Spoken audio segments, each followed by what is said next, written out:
Annyeonghaseyo, this is meowmurai. Let's continue our game of Our World Is Ended running on Nintendo Switch.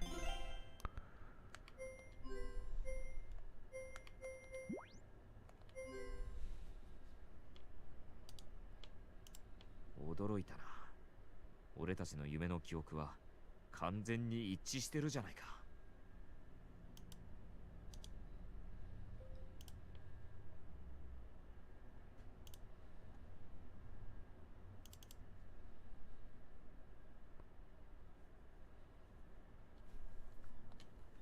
Wadi-san is so shocked that his voice is hoarse. これは一体どういうことなんだ？集団催眠？いや、それにしてはあまりに整合性が取りすぎているか。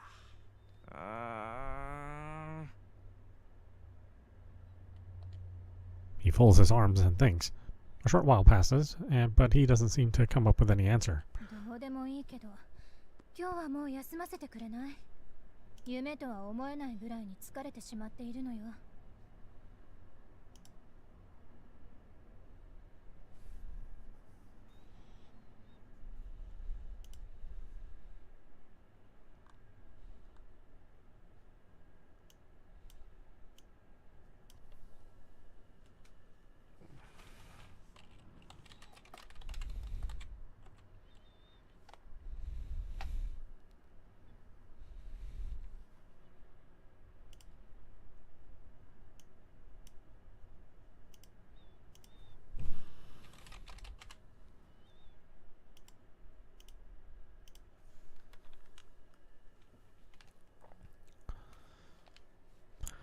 I'm with her there. I feel so tired, you'd think I'd actually fought the monster.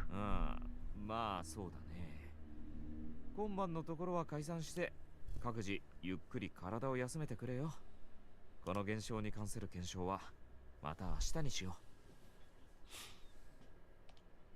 う。Even Wadi-san looks fatigued. The way he cracks his neck makes it clear that this whole experience gave him some stiff shoulders. しかし、本当にどういうことなんだ？まるで狐にでも化かされたような気分だね。Naturally, none of us replied to him.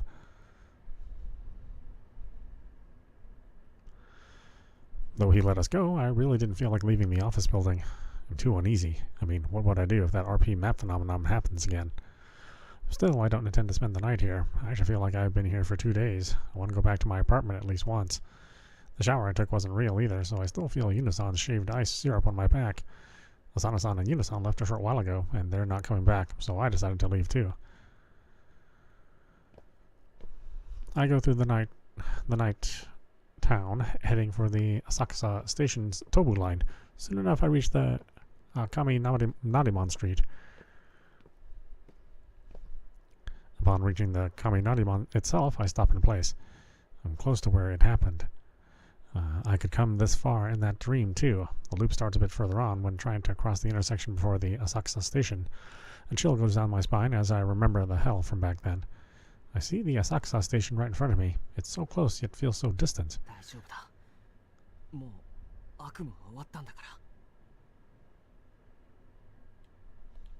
I convince myself and walk forward. I pass the intersection before the station, towards the station itself, and arrived at it. Even though it's late in the evening, the station is still full of people returning back home. The dream world didn't have a single person anywhere. It was desolate. I should have realized that something was wrong just because of that. Oh man, the nightmare is actually over. I'm overwhelmed by relief. I use my card to pass the ticket barrier and go to the Tobu Line's platform.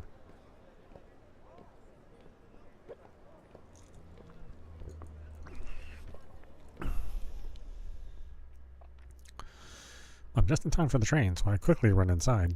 Thankfully, it's not particularly crowded, so I just grab an open seat. Looks like there's still some time until it takes off. I patiently wait for the time. But anyway, what was up with that experience? I know that I won't get any answers just by thinking about it, but I can't help it. I think most of us somewhat understood that the sealed Asakusa wasn't the real world. The RP map phenomena, game NPCs, and monsters made manifest. Such things just cannot happen in reality. Even so, it was just way too realistic for me to write off as just another dream. I can still feel the remnants of the feeling of holding The climax played.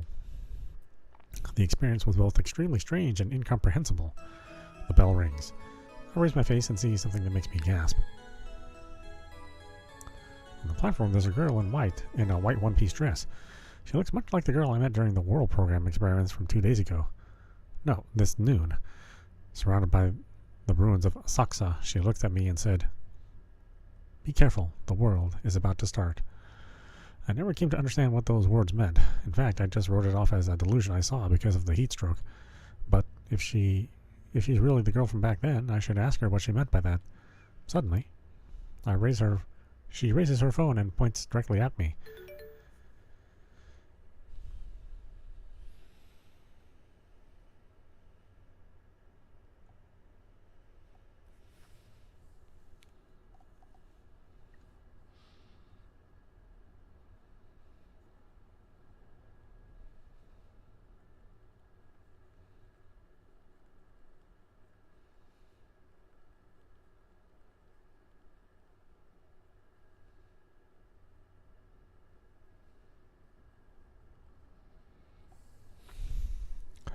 My smartphone received a message. I take it out and look at it.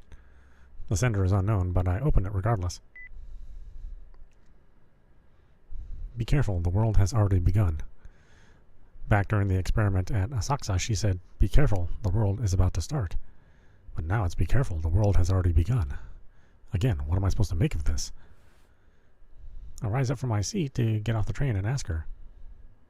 But she has completely disappeared from my sight during the moment I checked the message.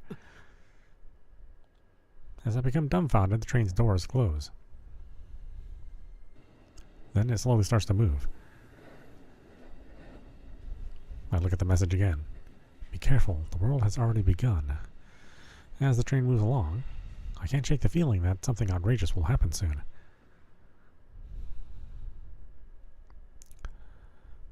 Our world has danced. Black Man's Raid, Chapter 3.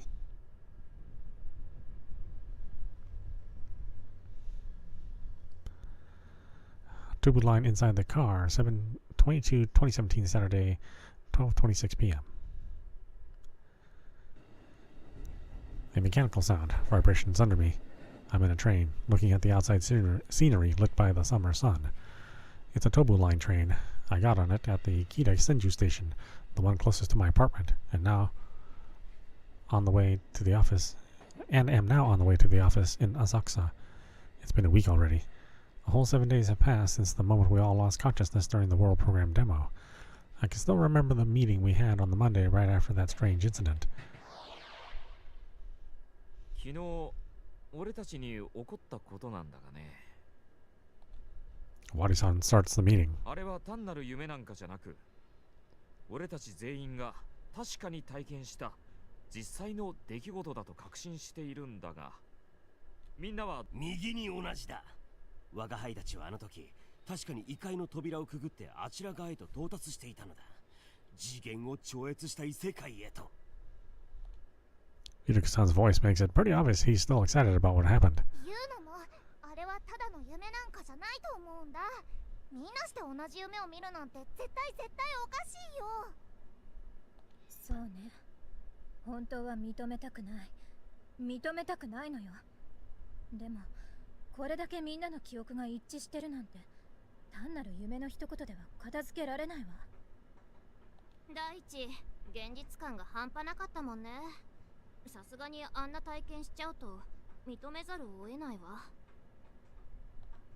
Even Natsumi-san and Asana-san hesitantly nod. 僕も皆さんと同意見です。よし。ならばこれをみんなの共通認識としよう。そして原因を究明するにあたって、まずあの体験に名前を付けようと思う。Wadi-san walks up to the whiteboard and writes something on it with a marker, specifically New World Experience. 今よりあの体験を新世界体験と呼ぶことにする。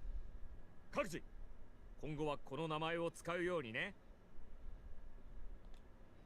We just went ahead and gave it a name that feels like it fits. It's a very J7 thing to do. じゃあ、新世界体験の謎を解明していくことにしよう。各自、さまざまな角度からあの現象を検証してほしい。As Wadi-san gets motivated, he hesitantly presents my question. ゲーム作らないんですか？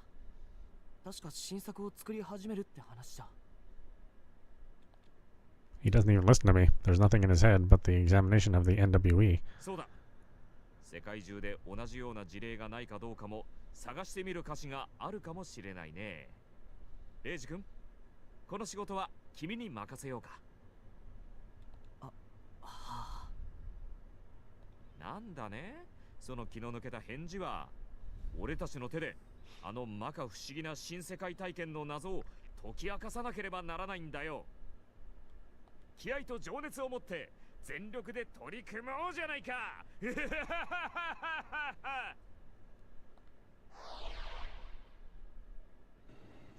A week has passed since then, and Awadi-san is still passionate about examining the NWE.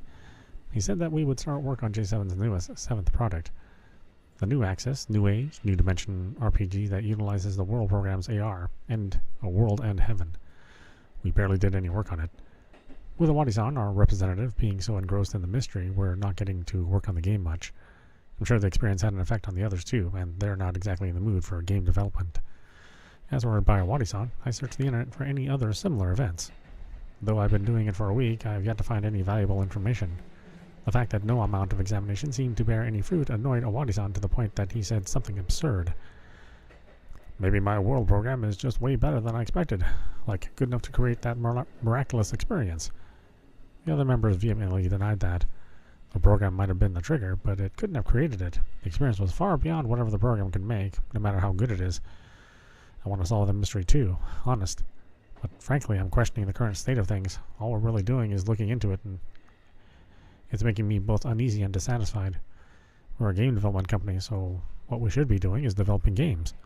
In fact, that's what I want to do. The train arrives at the Asakusa station.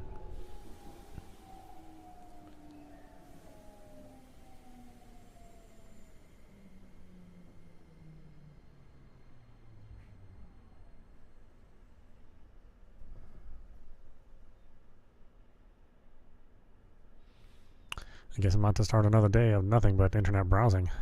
Slightly annoyed I get off the train.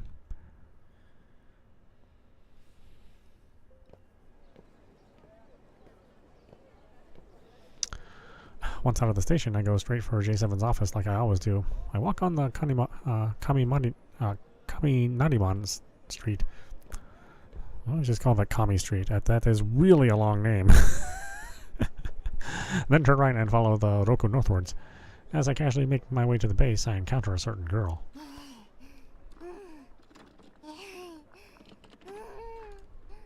無駄つかないのだ。こんなことならお金のことは気にしないでタクシーに乗ればよかったのだ。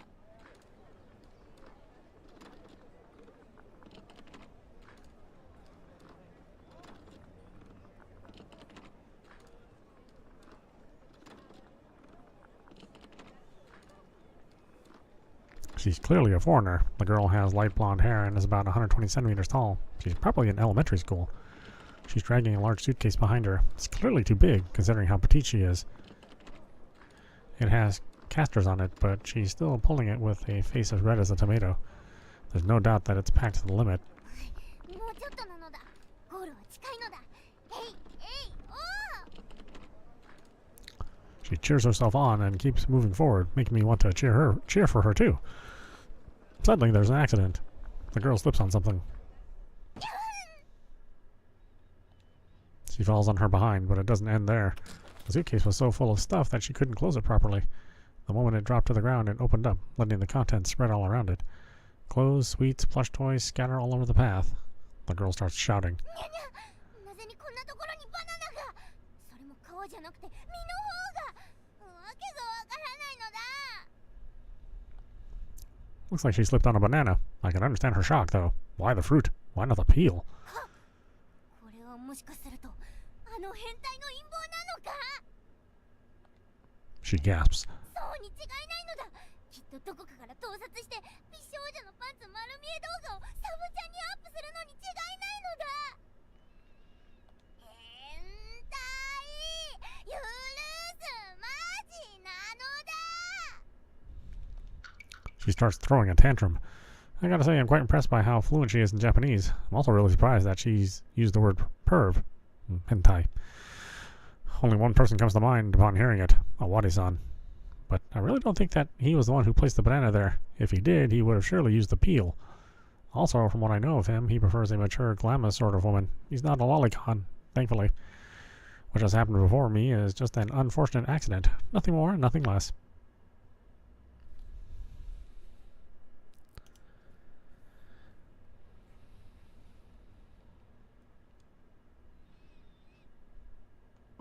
Let's see. Stay around, watch, leave.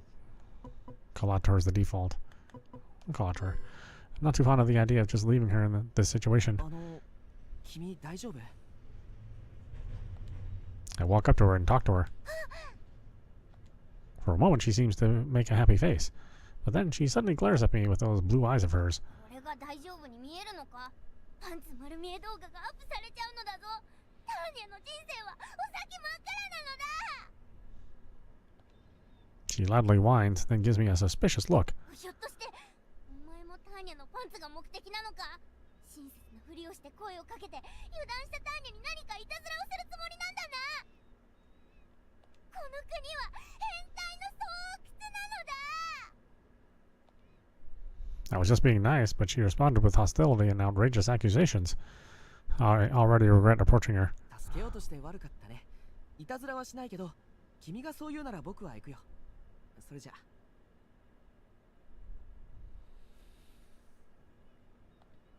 With those words as my last, I take my leave. It's best just to not get involved in these situations. But then, ちょっと待つのだ。本当に行ってしまうのか？行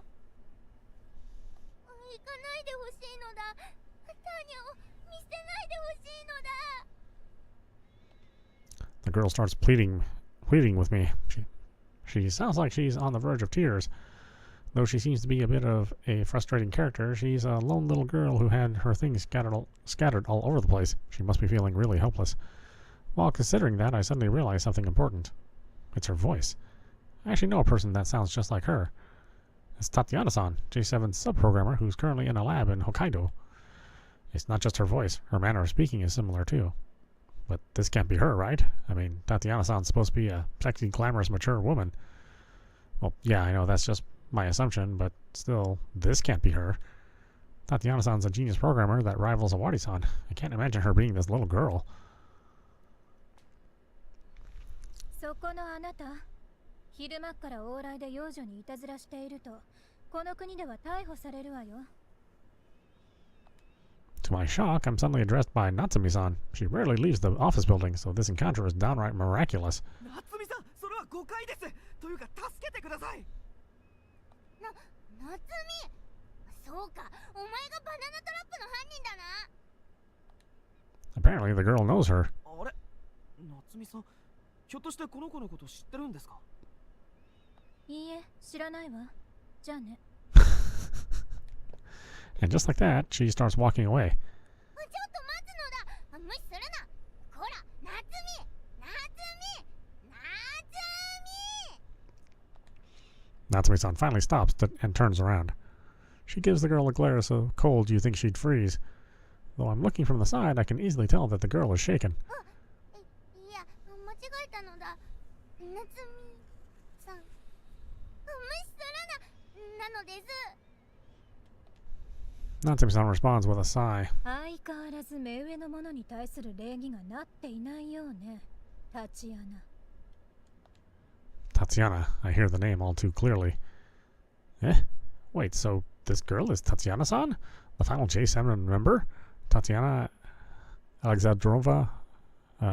Alexandrovna... Wait, Alexandrovna Sharapova? Boy, that's a very...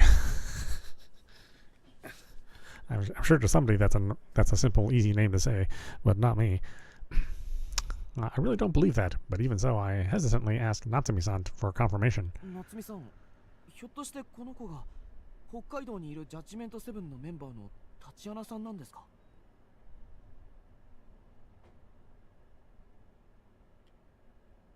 待つのだ。ターニャはジャッジメント7なんていう変態チームの一員になんかなってないぞ。勘違いするな。 She seems angry. ええ、そうよ。この幼女は私たちの仲間でも何でもないわ。だからあなたも放っておいて早く基地に来ることね。 This time, Natsumi-san leaves for real. そうやって思いっきり否定されるとなんか悲しいのだ。 The girl sounds genuinely pained. But a moment later, she looks up at me. もしかしてお前もジャッジメントセブンのメンバーなのか？そうだけど。あ、そうか、わかったぞ。お前がレイジだな。うん。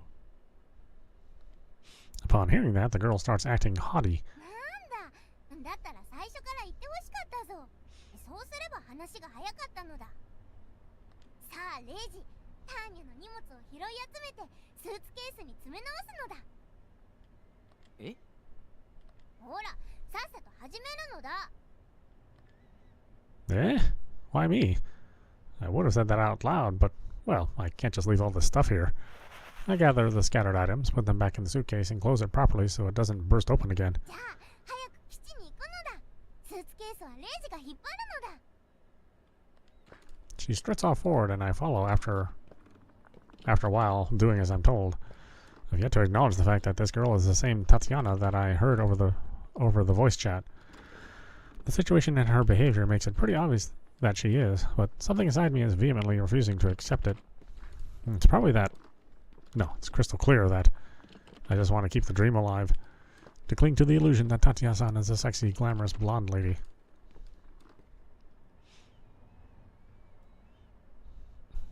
Judgment 7 Office Dev Room, 7/22/2017, Saturday, 1:02 p.m.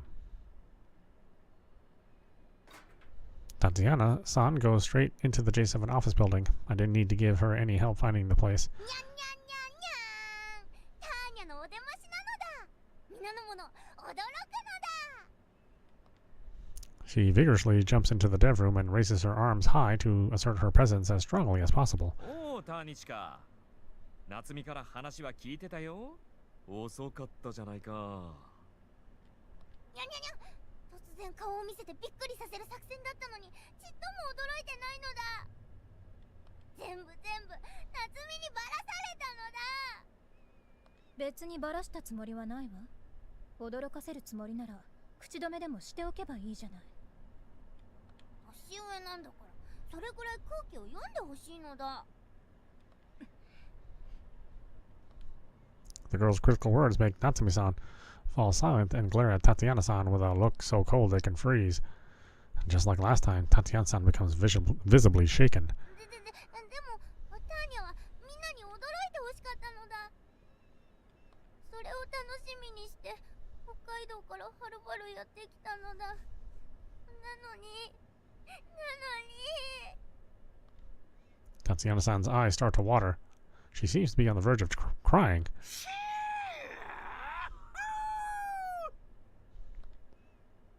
Yuruka-san's weird scream makes Tatiana-san jump in surprise. どうだタチアナ、我が輩がしっかり驚いてやったぞ。これで満足だろう。 Yuruka-san, you're actually surprising her. なんだ、まだ驚きが足りないのかタチアナ、お前もなかなかの欲しがりだな。いいだろう。ならば我が輩の全力の驚きでもってお前を歓迎してやろうではないか。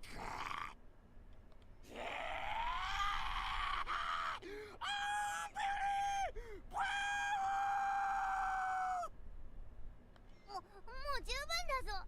いるか、うるさいからやめるのだ。 The girl is closing her ears. Well, at least she's not crying. そうか。もし驚きが欲しいときには遠慮なく言ってくれ。Iruka-san actually looks satisfied. I still can't make sense of this man. I gotta say though, I'm impressed that he stopped Tatiana-san's tears. You did good for once, Iruka-san. 改めて言おう、タチアナ。ジャッジメント7の基地への帰還、ご苦労である。He makes the edge of his sunglasses gleam and strikes a strange pose. I can almost hear a sound effect. ほう、前に会った時とさほど身長も変わっていないと見える。もしや体内時間を停止させるあの禁断の技を得得したということか。その名もストップチエッジ。 There he goes again with his weird ideas. もううるさいのは勘弁だぞ。ほんとイルカは相変わらずキモいのだ。前にも増してキモくなってるのだ。我が輩がキモいか。 It doesn't look like he's upset about being called that. Well, the one who said it is just a little girl after all. 我が輩をキモいと感じるのは煉獄の主カルシュアの洗脳によるものだろう。心の目ハートアイを開くことさえできれば我が輩のソウルシャドウが見えるはず。その時こそ洗脳は解け我が輩のことをキモく思わないはずで。 He sounds kind of desperate. Maybe he's actually hurt? Suddenly we're joined by Asana-san and Yuna-san. ちょっとイルカ、外にまであんたの規制が響いてたわよ。近所から苦情が来たらどうするのよ。少しは周りのことも考えてよね。お姉ちゃん大丈夫だよ。イルカさんがすぐに規制を上げる変な人ってことはこの辺りの人ならみんな知ってるから。 First icky, now weirdo. The damage he suffered almost makes him fall from the chair. I can't help but feel for him a bit. The next moment, Asana-san and Yuna-san noticed the girl. タチアナ、あんたどうしてこんなとこにいるのよ。わあ、ターニャンが来てるなんてびっくり。でもすっごく嬉しいな。ターニャンおかえり。 Yuna-san embraces Tatiana-san, forcing the girl's face between her mammary weapons.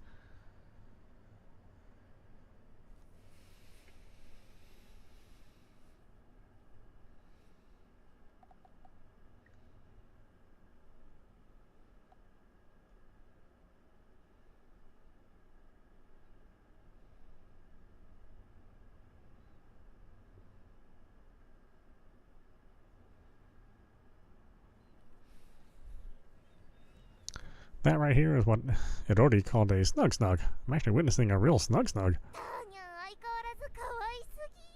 しばらく会えなくって言うの寂しかったんだよ。話すのだ。おっぱに顔が埋もれて息ができないのだ。 I'm jealous. 言うのにムニュムニュをされる金髪幼女。これはこれで素晴らしい光景だね。しっかり映像を残しておかね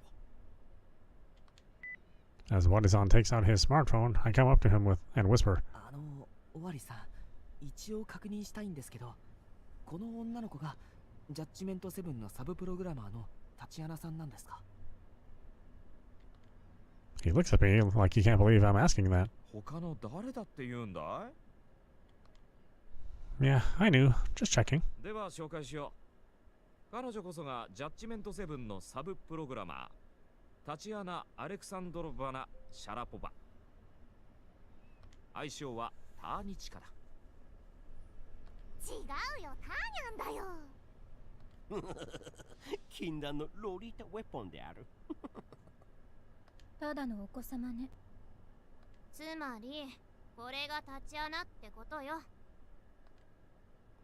They all make it so clear that I can't deny it any longer. I shall now accept that this girl is J7's Tatiana-san, the one and only. Time to take the question away from Tatiana-san. Ah, what a faint dream that was. ちょっと待つのだ。ターニャン、この変態チームの一員になった覚えはないのだ。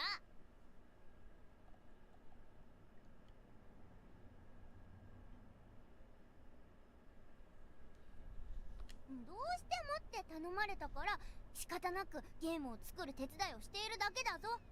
天才のちょっとした暇つぶしなのだ。あら、それは知らなかったわ。そう、単なる暇つぶしだったのね。だったらもっと重要な研究をするべきじゃないかしら。天才であるあなたがゲーム作りなんて時間の無駄でしかないと思うのだけれど。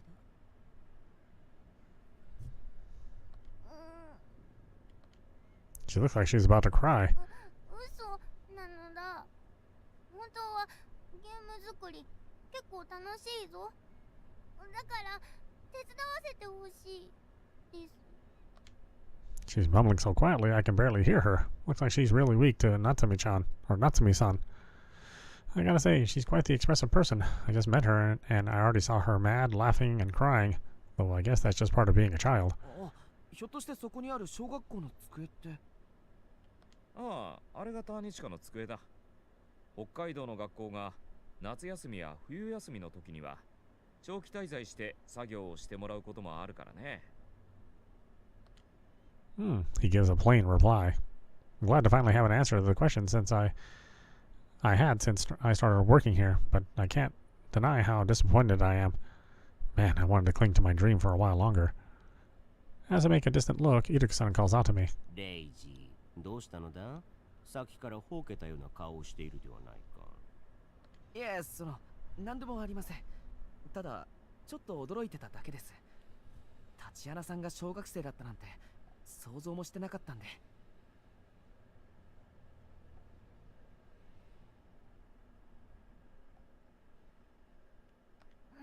今のは聞き捨てならないぞ。ターニは小学生なんかじゃない。もう中学生、立派なお姉さんなのだ。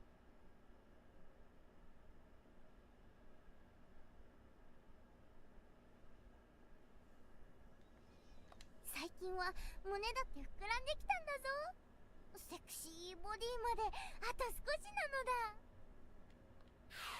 She proudly puffs her chest. Despite what she says, her body has nearly no curves. Even our resident washboard, Asana-san, has bigger breasts, I think. Also, her looks aren't the only reason why I assume she's in elementary school. The way she talks, her mannerisms, the feel about her, everything just screams little girl. This might be a bit rude, but she's so childish I have trouble believing she's a middle schooler. I'm also having trouble accepting that this is a genius programmer with skills recognized by even Awadi-san, and I'm sure most people would relate. それでターニチカ、今回はいつまでいられるんだ？夏休みいっぱいはここにいるつもりだぞ。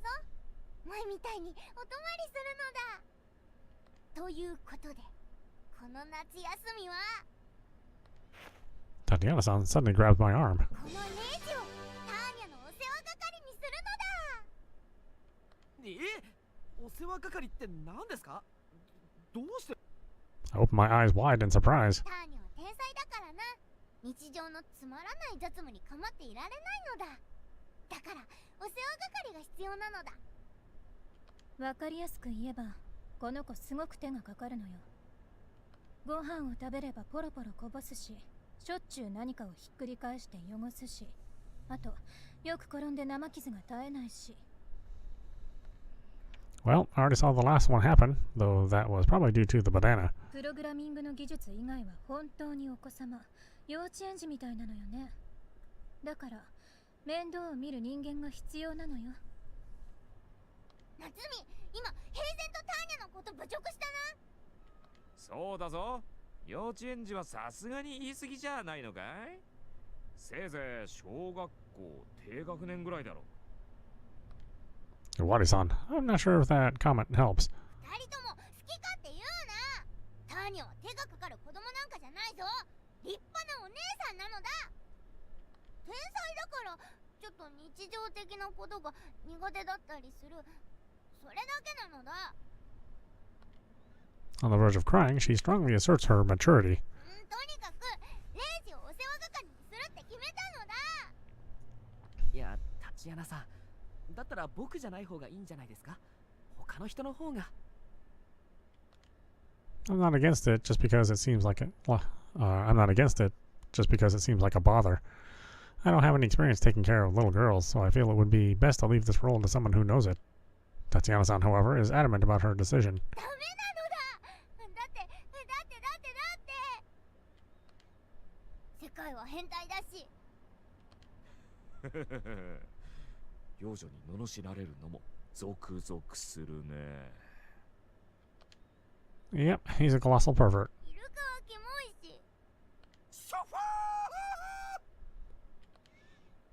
ー Yes, he certainly is. Sorry. 浅野は乱暴だし。何よ、前に私がお世話係をしてあげた時のことを言ってるわけ？あんたの傷の絆創膏を剥がそうとしてかさぶたまで剥がしたこと、まだ根に持ってるのYeah, she's violent and clumsy and unfortunate. 夏美はちょっと怖いのだ。ありがとう。お世話係が回避できるならどう思われたって構わないわ。 Her response is curt and cold, but why do I feel like she seems a bit lonely? 何よ、私のことおかしな目で見ないで。 She glares at me. Yeah, she really is scary. ターニャン、お世話係だったらまた前みたいに言うのがするよ。任せちゃってよ。 Yuno-san smiles and volunteers for the job. She's an airhead, but she's really good at most of the things she does, and I don't think this would be an exception. She also finds Tatiana-san to be really cute, so I'd say she's pretty much perfect for the job. However, 言うのは必要以上にターニャを可愛がるからダメなのだ。それにすぐにムギューってするし。言うの、前よりも胸が大きくなってたぞ。ターニャが窒息したら大変なのだ。だからダメなのだ。そんな。 she sounds genuinely down. That aside, Tatiana-san just said something of great importance. Yuno-san's breasts are even bigger than before? つまり消去法で考えるとレイジしかいないのだ。レイジは一番下っ端のアルバイトだろ。大した仕事もないだろうし、まさに適任なのだ。 I don't like being called the lowest part-timer, but she's pretty much right, so I can't argue. なるほどね。ああ、まあ別にいいんじゃないかね。それじゃあレイジ君、今より君をターニチカのお世話係と任命する。ターニチカがこの基地に滞在している間はいろいろとお世話をしてやってほしい。頼んだよ。オワリさん、本当に僕でいいんですか？こういった経験なんてまるでないし、やっぱりユーノさんにお願いするべきなんじゃ。仕方ないだろ。ターニチカのご指名なんだからさ。それに君が一番下っ端で暇なのは確かじゃないか。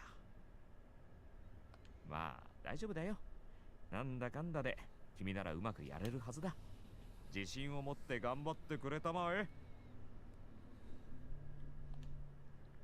Does he actually trust me, or is that lip service? I honestly can't tell, though I'd guess it's the latter.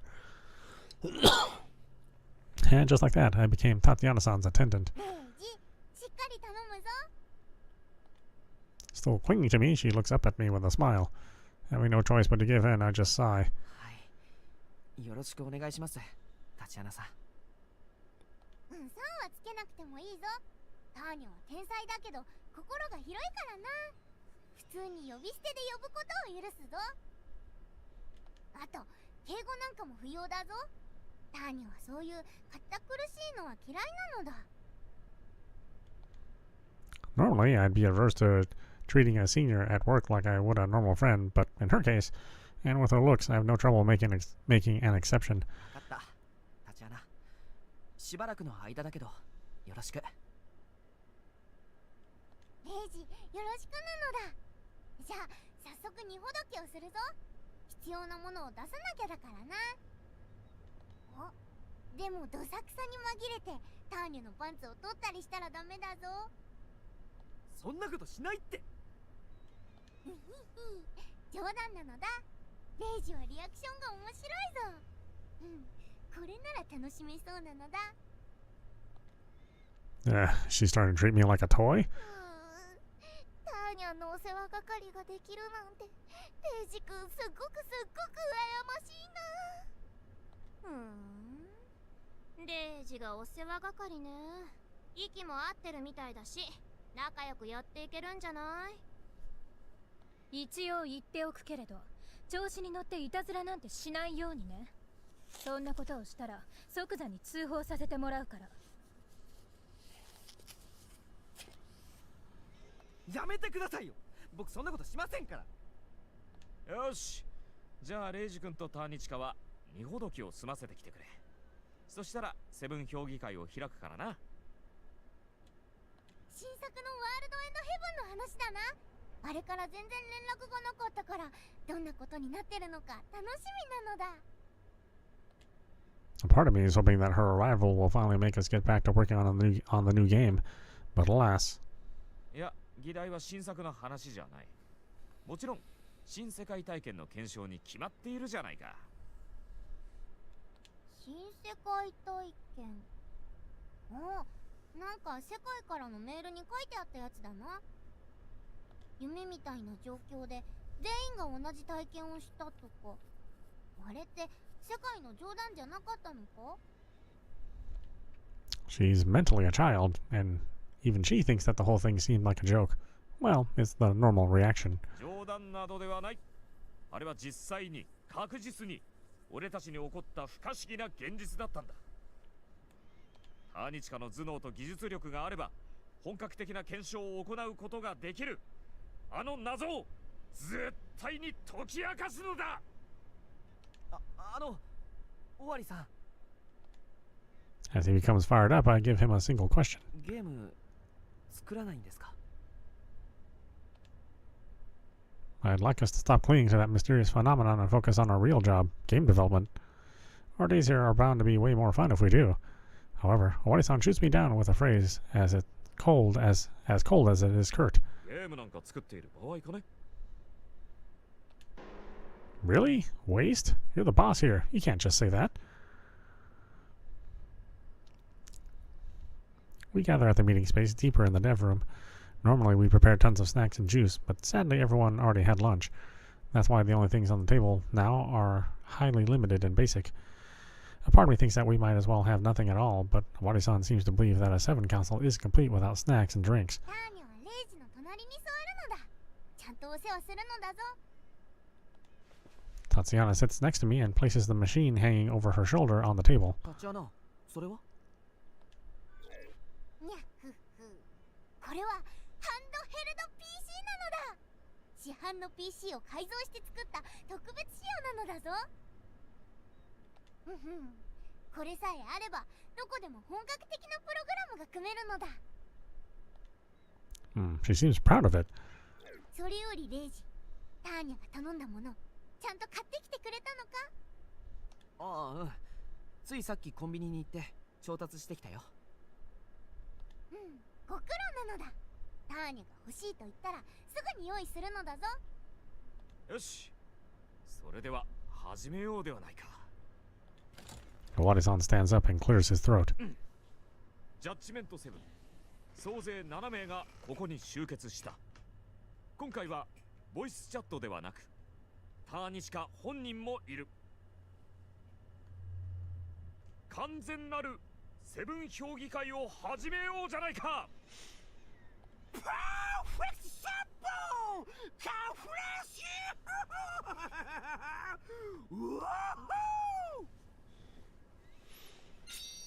Naturally, everyone ignores Irika-san's weird shouting. We go on to talk about the New World experience with Tatiana involved. First, a review. We bring up the things we realized about the experience. 今更だけど、浅草から出られないってことかな。私たち以外には他の人間が見当たらないのも重要なことだわ。エロリーちゃんとベロベロスを忘れちゃダメだよ。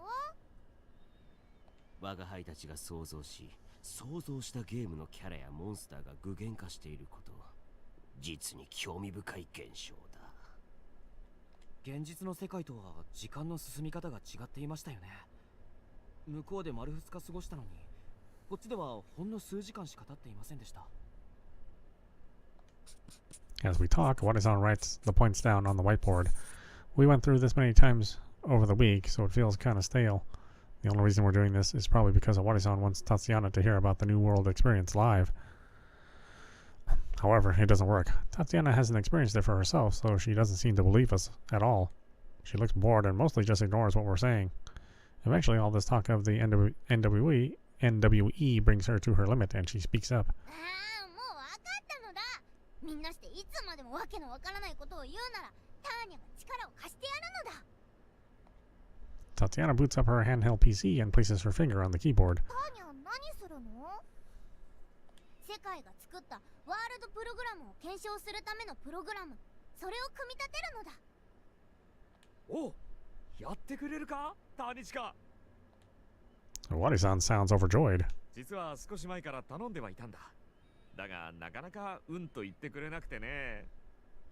世界のプログラムは変態的だから解析が面倒なのだ。だから嫌だったのだ。でもゲームも作らずおかしなことばかり話し合ってるお前たちを見て気が変わったぞ。ターニャが検証プログラムを完成させて、そんな体験はありえないってことを証明してやるのだ。世界基地のサーバーにつなぐぞ。 Tatiana starts clicking away at her keyboard at incredible speeds. She's so fast that she almost makes me forget how childish she's been up until now. I'm impressed that she can type so fast without making her fingers touch each other. レイジ、あれを用意するのだ。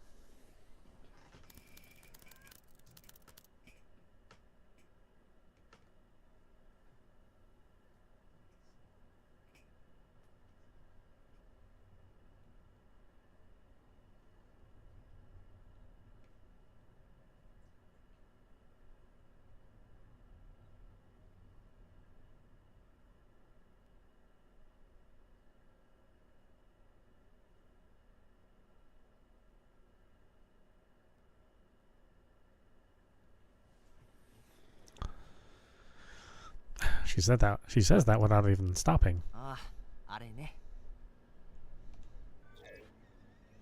I take up what she asked me to buy.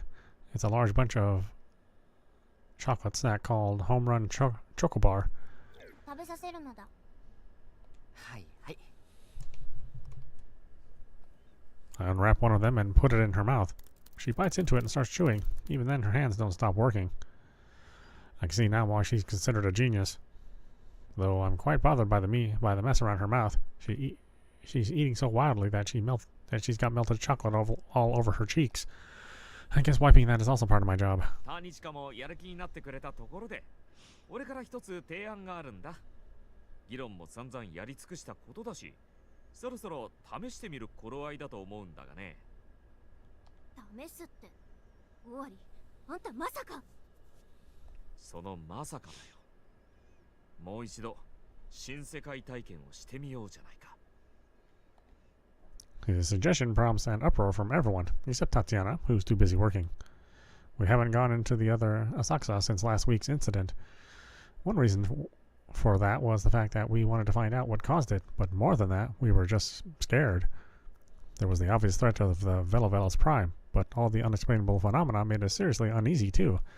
冗談じゃないわよ。向こうには変態が考えた極上ベロベロスが控えてんのよ。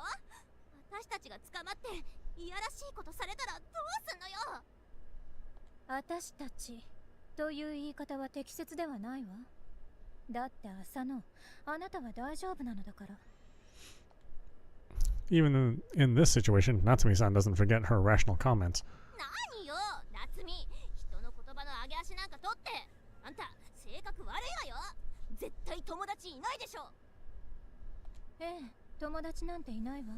でもそれが何だというの？私には必要のないものだし。夏美、それってなんていうか知ってる？痩せ我慢とか開き直りっていうのよ。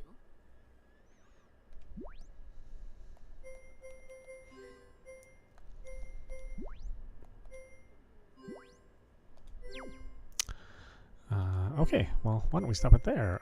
This is meowmurai. You've been watching Our World Is Ended, running on Nintendo Switch. Anyway, I hope you enjoyed watching. I will see you at the next stream.